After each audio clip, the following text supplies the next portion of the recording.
অভিনেত্রী থেকে রাজনীতিক, রাজ্য বিজেপির মহিলা মোর্চা সামলেছেন 3 বছর। গত লোকসভা ভোটে হুগলি আসনটি তিনি কেড়ে নিয়েছেন তৃণমূলের হাত থেকে।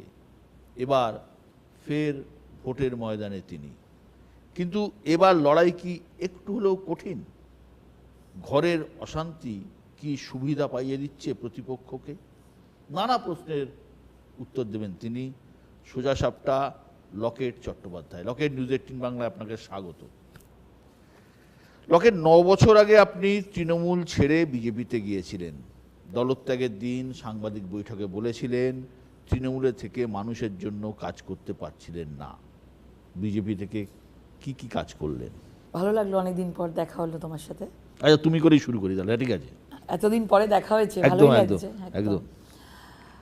দেখো, তৃণমূলে যখন আমি যুক্ত হয়েছিলাম, জয়েন করেছিলাম, সেটা ছিল 2012-র 20 ফেব্রুয়ারি আমি জয়েন করেছিলাম। সেটা একটা বন্ধের দিন ছিল।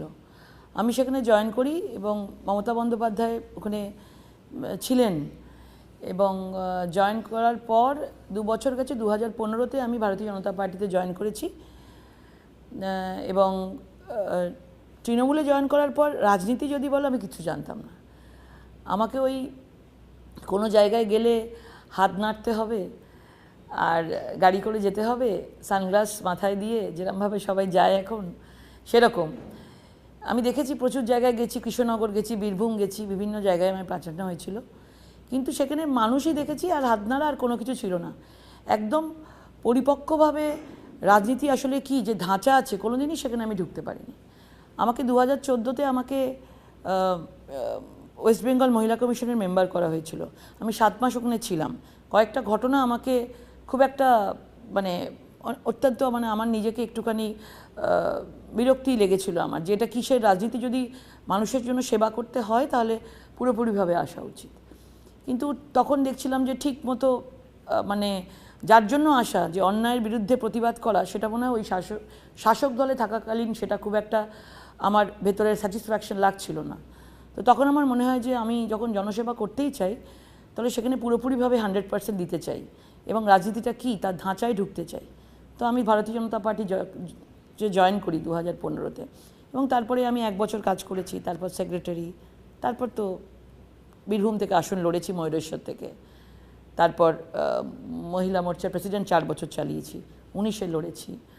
তো এইভাবে চলে আসছে। গত 5 বছরে হুগলির মানুষের জন্য কি কি করেছো যে তোমাকে হুগলির মানুষ আবার ভোট দেবে? হুগলির মানুষই বলতে পারবে এটা, আমি মনে করি। কিন্তু বহু মানুষ হুগলির মানুষরা বিভিন্নভাবে প্রথমে রটানোর চেষ্টা করেছিল যে সাংসদ কিছু করেনি, সাংসদকে দেখা যায়নি। কিন্তু আমি আমার রিপোর্ট কার্ড সবাই লাস্টে জমা দিয়েছিলাম। আচ্ছা, তার কারণ আছে। আমার রিপোর্ট কার্ড যদি আমি আগে থেকে জমা দিতাম কিছুটা কাজ করার পর, তাহলে আমার বাকি কাজগুলো আটকে দেওয়া হতো। 17,62,00,000 টাকা রাউন্ড ফিগার বলছি, আমি পুরোপুরিভাবে খরচা করতে পেরেছিলাম। এবং 2 বছর করোনার জন্য আমাদের টাকা সবাইরই বন্ধ ছিল, এবং রত্না দে নাগ ওনারও কিছু টাকা ছিল। সব মিলিয়ে আমি পুরোপুরিভাবে অ্যাকাউন্ট খালি করে দিতে পেরেছি। যদি আমি এটা জানাতাম, আমাকে একটা অ্যাম্বুলেন্স দিয়েছিলাম, 11খানা অ্যাম্বুলেন্স দেওয়ার কাজ ছিল, আমাকে বাকিটা ফেরত দিয়ে দিয়েছিল। অ্যাম্বুলেন্স একটা ক্লাবকে দেওয়ার পরেও সে বলেছিল আমার চাই না, তৃণমূলের চাপ আছে। আমি স্কুলের জন্য স্টেডিয়াম থেকে শুরু করে অনেক কিছু, একটা 25 লাখ টাকার একটা ধনেখালিতে দিয়েছিলাম, সেটাও আমাকে ফেরত দিয়ে দিয়েছে। যদি আমি বলে ফেলতাম যে আমি এইগুলো করেছি, তাহলে আর হতো না। সুতরাং হুগলির মানুষের জন্য আমার যতটুকুনি করার, যতটুকুনি স্ট্রিট লাইট থেকে, শ্মশান থেকে, আরও যা যা ছিল। কিন্তু এগুলো তো সরকারের মাধ্যমে, ডিএম এর মাধ্যমেই তো হয়েছে। ডিএম এর মাধ্যমে। দুঃখের বিষয়, আমার সঙ্গে ডিএমও লাস্ট 5 বছর আমি গুনে বলতে পারি গোটা 5 থেকে 7 বার আমার সঙ্গে দেখা করেছে। বাকি সময় ফোন তুলতেন না। অন্য রাজ্যের সাংসদের অভিজ্ঞতাটা আমার কাছে অভিজ্ঞতাটা অন্যরকম। আমি দেখেছি অন্য রাজ্যের সাংসদদের সঙ্গে ডিএমকে কালেক্টর বলা হয়। কালেক্টরের সঙ্গে একটা বন্ধুত্বের সম্পর্ক থাকে, কারণ সাংসদ আর কালেক্টর যদি একসাথে কাজ করে, তাহলে প্রকৃত মানুষের জন্য কোন কোন কাজগুলো আমার দরকার ডিএমও আমায় দিতে পারে, আমিও তাহলে কাজ করতে পারি। কিন্তু এখানে আমি ডিএমের থেকে কোনো সাহায্য পাইনি। তার মানে এইসব লড়াই করে আমি যেভাবে এই কাজগুলোকে আমি বার করতে পেরেছি, এটা ডিএমও জানেন, যে ডিএম ছিলেন, এবং আমি জানি সেটা কিভাবে কি করেছি। এছাড়া আমি বলতে পারি, এছাড়া আমি প্রায় 2.5 কোটি টাকার আমি একটা নরেন্দ্র মোদীজির খুব সুন্দর প্রকল্প প্রতিবন্ধীদের জন্য, সিনিয়র সিটিজেনদের জন্য 2,18,00,000 টাকার আমি নিয়ে এসেছি। একটা অন্য প্রসঙ্গে আসি, তুমি যেহেতু মহিলা, বাংলায় মহিলাদের উপর লক্ষ্মীর ভাণ্ডারের একটা প্রভাব আছে, এটা তো অস্বীকার করার কোনো জায়গা নেই। বিজেপি সন্দেশখালীকে সামনে রেখে তৃণমূলের মহিলা ভোটে ভাগ বসানোর একটা কৌশল নিয়েছিল, কিন্তু এই ভাইরাল ভিডিও সেই অঙ্ক কিছুটা হলেও কি ঘেঁটে দিল বলে মনে হয়? 2019-এ মহিলা এবং ইউথ নরেন্দ্র মোদীজিকে ভোট দিয়েছে, 2 হাত ভরে আশীর্বাদ করেছে। লক্ষ্মীর ভাণ্ডার তারপরে শুরু হয়েছে 21-এ শুরু হয়েছে লক্ষ্মীর ভাণ্ডার। 21-এ ভোটের আগে বলা হয়েছিল, ভোটের আগে শুরু হয়েছিল। প্রথম লক্ষ্মীর ভাণ্ডার মহিলাদের কাছে একটা বিরাট কিছু নিয়ে এসেছিল, যে 500 টাকা করে পাচ্ছি আমরা, এটা একটা বিরাট বড় জিনিস এনেছিল। কিন্তু লক্ষ্মীর ভাণ্ডারের পাল্টা মহিলারা কি পেয়েছে তার হিসাব কিন্তু মহিলারা আস্তে আস্তে করতে শুরু করেছে।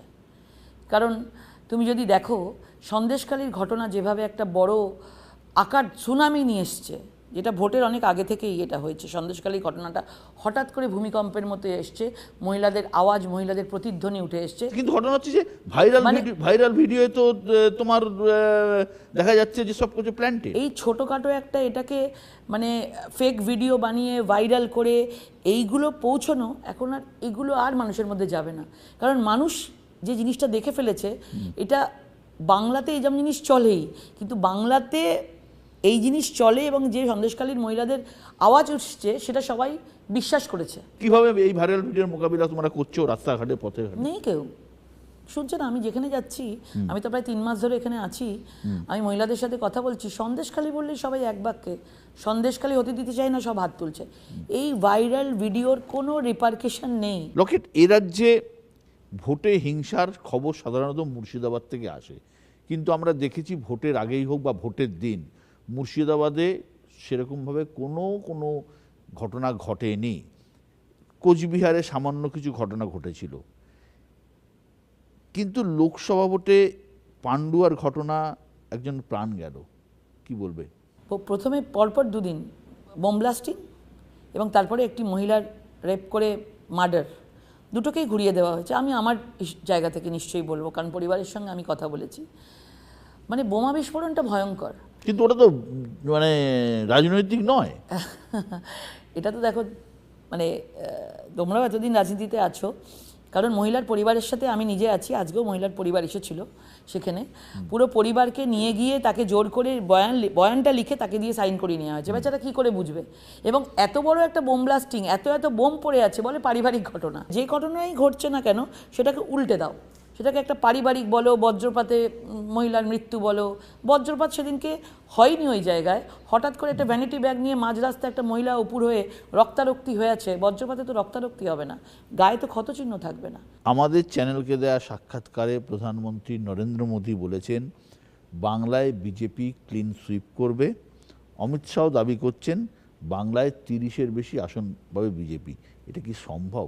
2019-এ আমরা কেউ ভেবেছিলাম? আমি তো নিজেও কখনো ভাবিনি, যখন আমাকে দেওয়া হয়েছিল হুগলি আসন, এবং সবাইয়ের মধ্যে ছিল 2 থেকে কত হতে পারে, 10 হতে পারে, 12 হতে পারে, উনি বলেছিলেন 23 হবে। আমরা 18 গেছিলাম, মানে কেউ প্রেডিক্টই করতে পারিনি 18 পাবে। যদি সেটা হয়, আর তারপরেই আমাদের একটা 3টে রাজ্যের নির্বাচন গেছে, 3টে রাজ্যের নির্বাচনে একটা লোক সারা দেশে বলেনি যে রাজস্থান, মধ্যপ্রদেশ, ছত্তিশগড়ে জিতবে। কেউ বলেছে মধ্যপ্রদেশটা জিততে পারে, কেউ বলেছে রাজস্থানটা জিততে পারে, বাট বাকি দুটোতে হবে না। কিন্তু আমরা সারা দেশ হকচকিয়ে গেছে, অবাক হয়ে গেছে যে ভেতরে ভেতরে আমাদের একটা বিজেপির সাথে কংগ্রেসের অ্যান্টি কংগ্রেস একটা চোরা স্রোত বইছে। এখানেও একটা অদ্ভুত চোরা স্রোত আছে তৃণমূলের বিরুদ্ধে, এবং সেই চোরা স্রোতটা 30 অবধি আমাদের কাজে লাগবে। তুমি ঠিক কথা বললে, 2019-এর কথা আমি মেনে নিলাম, 2021-এও তো বলেছিল আপকি বার 200 পার। 21 আর 24 আকাশ পাতাল তফাৎ। 21 আর 24 দেখো কতগুলো নেতা জেলের ভেতরে। পুরো রেশনের ইস্যুটা দেখো, রেশন বড় দুর্নীতি, সেটা 3 কোটি রেশন ফেক কার্ড জেলের ভেতরে রয়েছে। রেশন মল্লিকবাবু, পার্থ চট্টোপাধ্যায় তৎকালীন শিক্ষামন্ত্রী জেলের ভেতরে, তার সঙ্গে আরও সাঙ্গপাঙ্গ জেলের ভেতরে, বলাগড়ের তিনজন অয়ন, কুন্তল, শান্তনু জেলের ভেতরে। মানে শিক্ষা, স্বাস্থ্য, রেশন, সন্দেশখালী, এত কিছু ঘটে গেছে তো কোথায় 21 কোথায় 24? মমতা ব্যানার্জি আর কাকে ছেড়ে কাকে বলবে? উনি দেখুন সব কিছু উল্টো দিকের লোকগুলোকে আশীর্বাদ আছে। বীরভূমে অনুব্রত খুব ভালো ছেলে, অনুব্রত তিহারে বসে আছে, অনুব্রত মণ্ডল। যতই বলুন এখানে তো কেউ বলতে পারবে না যে বিজেপির লোক, বিজেপির এজেন্সি, বিজেপির এই, মানে পুরোপুরিভাবে হাইকোর্ট থেকে সুপ্রিম কোর্ট থেকে সব কিছু চলছে। দ্বিতীয় কথা, শেখ শাহজাহান সন্দেশখালীর, তার মাথাতেও মুখ্যমন্ত্রীর হাত রয়েছে। এসএসসির চাকরি প্রার্থী, এত বড় একটা স্ক্যাম, মুখ্যমন্ত্রীর বয়ানের পর 360 ডিগ্রি এসএসসির চেয়ারম্যান ঘুরে গেলেন যে অযোগ্য প্রার্থীদের আমাদের তালিকা দেওয়া সম্ভব। এইগুলো তো গ্রামের দিকের লোক না বুঝলেও অন্তত যে আমাদের বাংলায় যথেষ্ট শিক্ষিত মানুষ থাকে, মধ্যবিত্ত মানুষ যথেষ্ট শিক্ষিত, তারা তো একটু বুঝতে পারছে যে কী ধরনের এই সরকার কাজ করছে। তো 21 আর 24 কিন্তু আকাশ পাতাল তফাৎ। লক্ষ্মীর ভাণ্ডার একদিকে রয়েছে, একদিকে দুর্নীতিও ইস্যু রয়েছে, কোনটা বেশি প্রভাব ফেলে তুমি মনে করছো? লক্ষ্মীর ভাণ্ডার কোনো প্রভাব ফেলবে না।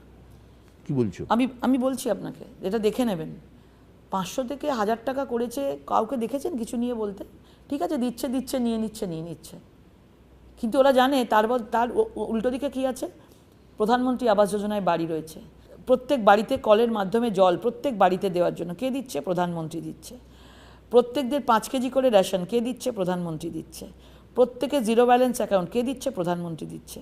প্রত্যেকদের 6000 টাকা করে কিষাণদের 2000 করে 6000 দিচ্ছে কে দিচ্ছে? প্রধানমন্ত্রী দিচ্ছে। কিন্তু তৃণমূলের অভিযোগ তো সমস্ত টাকা ইচ্ছে করে আটকে রাখা হয়েছে। এটা তো নাটক। এই যে গিয়ে দিল্লিতে গিয়ে এই যে নাটক চললো, আমাদের যিনি এমওএস ছিলেন সাধ্বী নীলাঞ্জনজি, উনি আমাকে নিজের সেদিনকে রাত্রিবেলা যেদিনকে সব চলছে, তো উনি আমাকে ফোন করে বলছে, লকেটজি দেখুন আমি এখানে বসে আছি, 8টা অবধি টাইম দেওয়া আছে, আমি বলেছি তোমরা একটা 5 জনের কি 10 জনের প্রতিনিধি দল আপনারা আসুন, ওরা না এসে বাইরে নাটক করছে, আমি হিসেব নিয়ে বসে আছি। তো এরা তো চাইছেই না যে সেগুলোকে ফেস করতে, এরা চাইছে কি করে মানুষকে কনফিউজ করে দেওয়া যায়। 4,500 কোটি 3,500 কোটি মনরেগার টাকার কোনো হিসেব রাজ্য সরকার দিতে পারেনি। সাধ্বী নিরঞ্জন জ্যোতি এমওএস আছেন, উনি নিজে বলেছিলেন যে আপনাদের যে যে জায়গায় ডাউট আছে সেই জায়গাগুলোতে তদন্ত হোক। তো তারাও তদন্ত করতে রাজি। তখন বলা হলো যে তাহলে একটা কাজ করুন, সবার টাকা না আটকে একটা কমিটি বানানো হোক, রাজ্য সরকার থেকে কমিটি হোক, কেন্দ্র সরকার থেকে কমিটি হোক। কমিটি হলে সেই কমিটিগুলো যে যে পার্টিকুলার জায়গায় আমাদের সন্দেহ হচ্ছে সেই জায়গাগুলো তদন্ত হোক। একইভাবে তৃণমূল বলছে এই যে অযোগ্যদের ঠিক আছে বাতিল করেছো, ঠিক আছে, যোগ্য শিক্ষকদেরও চাকরি যেভাবে বাতিল করা হচ্ছে এটাও তো জিয়ে রাখছে বিজেপি। এটা কে দায়ী? যখন তাকে বলা হয়েছিল যে আপনি অযোগ্যদের তালিকা দিন এসএসসি চেয়ারম্যানকে, তখন উনি বললেন যে আমার পক্ষে দেওয়া সম্ভব নয়। তারপরে যখন সব 25,000 চাকরি বাতিল হলো এবং সেখানে যোগ্যরাও ছিল অযোগ্যরাও ছিল, কিছু করার নেই, পুরো বাতিল হয়ে গেল। যখন প্রধানমন্ত্রী নরেন্দ্র মোদী এসে বললেন দুর্গাপুরে যে যোগ্য প্রার্থীদের আমরা পুরোপুরিভাবে আইনত সাহায্য দেব, সঙ্গে সঙ্গে এসএসসি 360 ডিগ্রি ঘুরে গেল। তিনি বলছেন অযোগ্য প্রার্থী যারা 8,324 জন আছেন তাদের আমাদের প্রার্থীর তালিকা দেওয়া সম্ভব আছে। তার মানে গণ্ডগোলগুলো পাকিয়ে রাখতে চাইছেন তো তৃণমূল সরকার, নাহলে তো ওদের কাছে কোনো ইস্যু নেই। দুর্নীতির বিরুদ্ধে লড়াই যেমন উনি বলেছেন সেইভাবে আমরাও করছি, না খাউঙ্গা না খানে দুঙ্গা। যে জায়গায় দুর্নীতি হয়েছে, এবারের মেন ইস্যু নরেন্দ্র মোদীজি যেটা বলেছেন সেটা আমার কাছেও এখানে মেন ইস্যু, যে মাফিয়া, দুর্নীতি, সিন্ডিকেট, তোলাবাজির বিরুদ্ধে এই ভোট হবে, নারীদের সুরক্ষার জন্য এই ভোট হবে।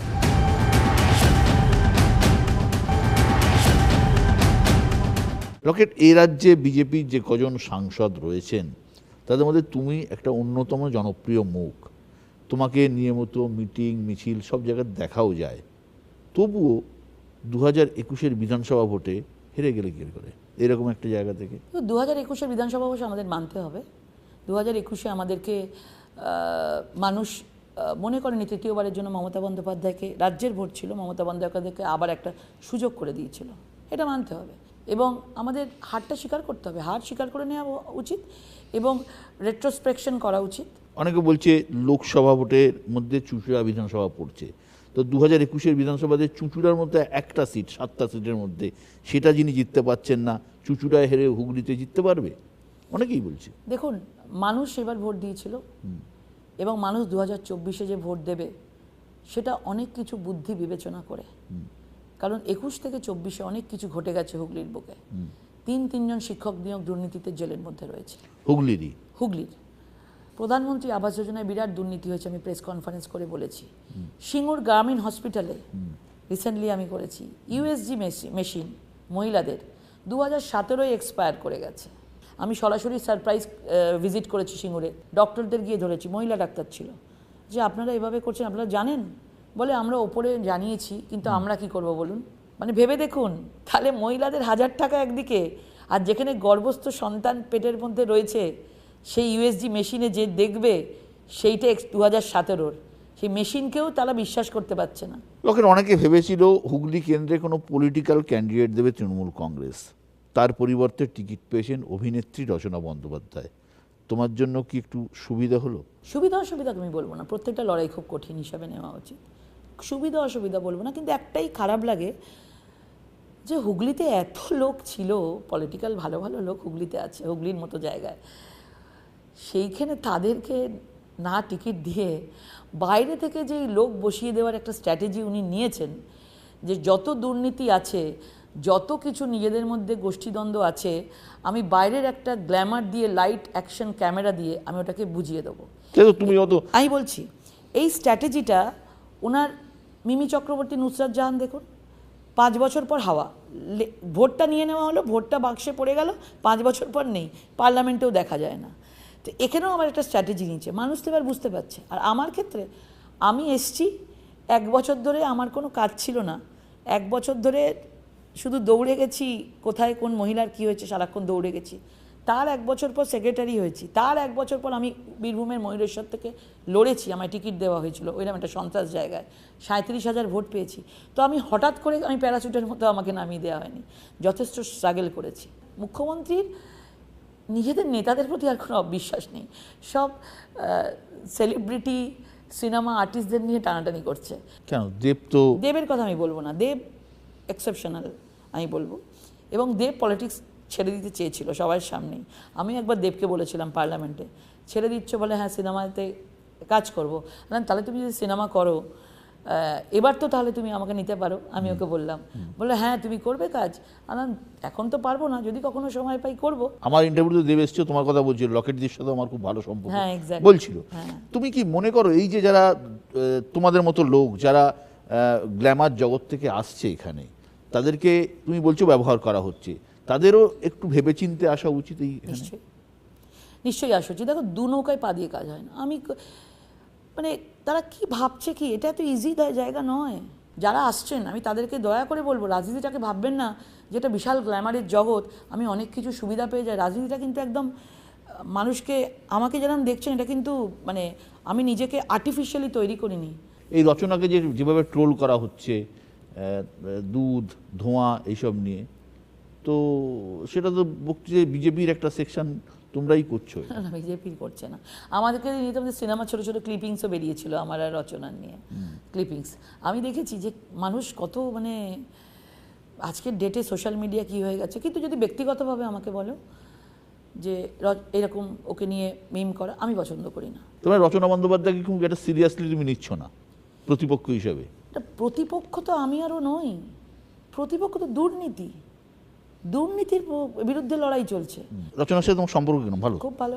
মাঝখানে তো আমি এখানে আসাতে খুব একটা ভালো, আমি বিজেপিতে আসাতে খুব একটা ভালো কেউ নেয়নি, মানে তোমাদের দুনিয়া নেয়নি, যে দুনিয়া তুমি ছিলে। মানে 2015-তে যখন আমি জয়েন করেছিলাম, 2019-এ যখন আমি জিতেছি, তারপর অনেক বড় বড় লোকের ফোন পেয়েছি।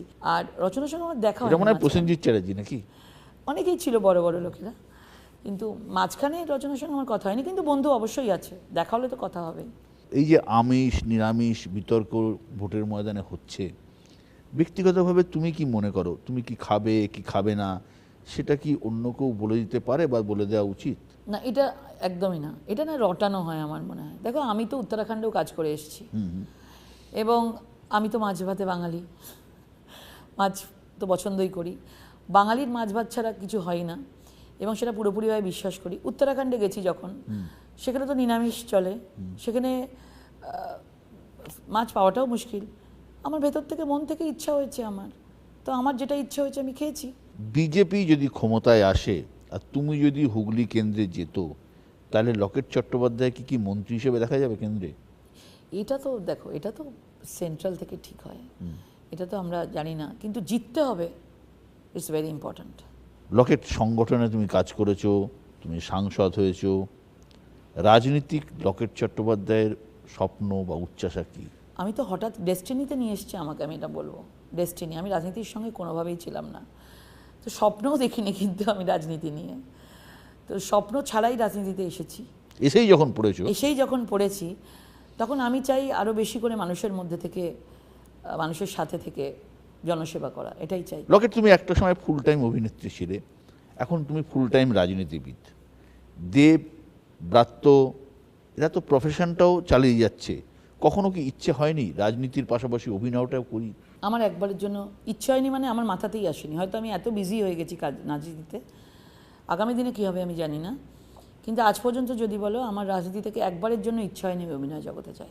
তোমার উল্টো দিকে যিনি জানিয়েছেন রচনা, পেশাদার জীবনে তোমার তো বন্ধু, রাজনীতির তিক্ততা এই ব্যক্তিগত সম্পর্ককে কখনো নষ্ট করবে না? কখনো কষ্ট করবে না, আমার মনে হয় কখনো করবে না। রাজনীতির লড়াই রাজনীতির মতন, কিন্তু বন্ধুত্বের জায়গা সেটা হৃদয়ে সবসময়তেই থাকবে। রাজনীতিক লকেট চট্টোপাধ্যায় নবাগতা রচনাকে কি টিপস দেবে রাজনীতিতে? গরমে অত্যন্ত জল খেতে বলবো ভালো করে, এবং শরীরকে ঠিক রাখতে বলবো, এবং এটাই বলবো যে একদম যেন ফিট থাকে, এটাই বলবো। সেটা শারীরিকভাবে। রাজনীতির টিপস কি? রাজনীতির ময়দানটায় মানে অনেক কিছু শেখার আছে। কোনো সময় যেটা আমরা ভাবি যে ওটা একটা মানে যে কোনো লোকেরই যদি কিছু না হয় তো আমি রাজনীতিতে এসে গেলাম, এটা না ভাবা, এবং অনেক কিছু মানে ত্যাগ করতে হয়। না, কিন্তু রকেট, আমরা জানি যে অমিতাভ বচ্চন হারিয়ে দিয়েছিলেন হেমবতী নন্দন বহুগুণাকে। এরকম রাজনীতিতে বহু ইন্দ্রিয় পতন ঘটেছে সেলিব্রিটিদের হাত ধরে, বহু জায়গায় হয়েছে, পশ্চিমবঙ্গ তার ব্যতিক্রম নয়। রচনার তো একটা দিদি নম্বর ওয়ান করে ব্যাপক জনভিত্তি আছে, মানুষের মধ্যে পেনিট্রেশন আছে, এটাকে তুমি কিভাবে মোকাবিলা করবে? দিদি নাম্বার ওয়ান টিভির মধ্যেই থাকবে, দিদি নাম্বার ওয়ান কখনো ঘর দিতে পারবে না, দিদি নাম্বার ওয়ান কখনো রেশনের চাল দিতে পারবে না। আমাকে দিদি নাম্বার ওয়ান এটাই বলতে পারে, যেটা বলছে যে আমাকে যেতালে আমি দিদি নাম্বার ওয়ানে ডাকবো, কিন্তু মানুষ যাবে কখন? যদি ভালো থাকে তবে তো। লকেট, এই যে তুমি একটা নামাবলী গায়ে দিয়ে আছো, এটা কি রাজনীতির জন্য? দেখতে পাচ্ছি তুমি তো এরমভাবে থাকতে না, এত নামাবলী, এত মালা গলায়, মানে এত ধরনের ধর্মীয় জিনিস কেন? দেখো, উত্তরাখণ্ডে যখন আমি গেছিলাম তখন একটা অনেক মানে আমি নিজে ভাবতাম বেঙ্গলে আমরা অনেক বেশি ভক্তি, আমার জানোই আমার বাবা মন্দিরের পুরোহিত ছিলেন, আমরা বংশধর রামকৃষ্ণদেবের, তো আমাদের মধ্যে তারা ভক্তি আছেই, কিন্তু উত্তরাখণ্ডে গিয়ে জানতে পারলাম আমাদের ভক্তি কি, মানে তারা তো মানে এক পা যেতে যেতে মন্দির, ও এত মন্দিরে ঘুরেছি, আমার কাছে সেই ভেতরে একটা ট্রান্সফরমেশন আমার ভেতরে হয়েছে, স্পিরিচুয়াল যদি বলো সেটা বলো। আমি রুদ্রাক্ষ এমনিতেই ভালোবাসতাম, রুদ্রাক্ষ আমি পড়তাম আগেও, ফ্যাশন যদি বলো, আমি অনেক ধরনের মালা বিভিন্ন মন্দির, কি মালা আছে এগুলো? হ্যাঁ, রুদ্রাক্ষই আছে। আর এগুলো কি সাদাটা? রুদ্রাক্ষ? রুদ্রাক্ষই আছে এখানে, রুদ্রাক্ষ এত রুদ্রাক্ষ? না, এটা বড়, এটা ইন্দিরা গান্ধীও পড়তেন শুনেছি নাকি, রুদ্রাক্ষ পড়লে মানুষ ক্ষমতার খুব ইয়েতে পৌঁছায়, একটা ভালো। না, আমি তো জানতাম, এখন তো সব শুনি, কিন্তু আমি তার আগে থেকেই পড়ি। কিন্তু রুদ্রাক্ষগুলো আমার মানে ভালো লাগে, আমার বিভিন্ন জায়গা থেকে আমি কালেকশন করি, এবং আমি গলায় অনেক কিছু হারটার, এগুলো আমার ভালো লাগে পড়তে। এখন আমি এখনকার কথা বলছি। আর এইটার নামাবলীর কথা বলছো, আমার বাবা পূজারী ছিলেন, আমি বাবাকে দেখতাম নামাবলী নিয়ে গায়ে দিতে। এবার আমি তখন মনে হতো, ইস, আমার ভালো লাগতো নামাবলীর, মা পাঞ্জাবি বানিয়ে দিয়েছে আমাকে, মানে কুর্তা বানিয়ে দিয়েছে নামাবলীর, আমরা পড়েছি নামাবলীর চাদর ওড়না নিয়েছি আমরা, কিন্তু যখন আমি রাজনীতিতে ছিলাম না, কিন্তু কখনো যখন রাজনীতিতে এসছি তখন নামাবলী গায়ে দেওয়ার ইউজটা মানে আমার বেশ মাথায় ছিল যে কীভাবে এটা কী করতে পারি, কিন্তু আমার মনে হচ্ছে আমি রোদের মধ্যে যখন আমি ঘুরছি, এত রোদ, তখন তো আমি এটাকে নিতেই পারি, তখন আমার ইচ্ছাটাও পূরণ হলো। এটাও ভোট কৌশল? না, কোনো ভোট কৌশল না, ইচ্ছাটাও আমার পূরণ হলো, এবং আমার রোদের মধ্যে আমার গাটাও ঢাকা রইলো, সব মিলিয়ে। এবার যে যেটা ভাববে সেটা তার ব্যাপার। না, বিজেপিতে একটা ছিল, ধরো আমরা দেখেছি উমা ভারতী, সাধ্বী রীতাম্বরা, যারা সাধারণত মহিলা রাজনীতিবিদ আছেন, সবাই তাদের স্টাইল, কিন্তু মানে তোমার মধ্যেও একটা ইয়ে তৈরি হচ্ছে। এরকম কোনো তৈরি করা কিছু হয়নি, এটা এমনি, ওনারা অনেক সিনিয়র আছেন, ওনাদের আলাদাই ব্যাপার, আমি আমার মতো। রকেট, একটা র্যাপিড ফায়ার রাউন্ডে আসি। রাজনীতি না অভিনয়? রাজনীতি। নরেন্দ্র মোদী না অমিত শাহ? মোদিজি। দিলীপ ঘোষ না শুভেন্দু অধিকারী? টাফ বলাটা, দুজনেই আমার খুব প্রিয় মানুষ। মাছ খেতে ভালোবাসো? কোন মাছ খেতে ভালোবাসো তুমি? ছোট মাছ। ছোট মাছ? পুকুরের মাছ। পুকুরের মাছ। ইলিশ না মাটন? ইলিশ। অভিজ্ঞতা না তারুণ্য? অভিজ্ঞতা তো একটা কাজ করেই, আবার তারুণ্য দুটোই লাগে আমার মনে হয়। নবীন প্রবীণ। কি করে সময় কাটাচ্ছ অবসর সময় যখন নেই, নেই। তোমার তো একটি ছেলে, এক ছেলে। কত বড়? 24। এই জন্মদিন গেল 6 তারিখে। কি করবে সে? তাকে মা হিসেবে মানে তুমি কি পজিটিভ মেনে না? নিয়েছে। হ্যাঁ, মানে 15 বছর অভিনয় জীবনে দেখেছে, 10 বছর এখানে দেখছে, 25, তো 24 বছর বয়স ওর। তো পুরোটাই দেখছে যে মা এরকমই দূরে দূরে থাকে, যখন সময় দিতে পারি মানে দিই। এই জন্মদিনে আমি এই প্রথম ওর জন্মদিনে থাকতে পারিনি, একবার কথা হয়েছে ওর সাথে, মেনে নিয়েছে। সে কি রাজনীতিতে আসবে না অভিনয়ে? না না, কোনো জায়গাতেই যাবে না, রাজনীতিও নয়, অভিনয় না। অনেক অনেক ধন্যবাদ লকেট, সময় দেওয়ার জন্য। সুস্থ থেকো, ভালো থেকো, শুভেচ্ছা রইল।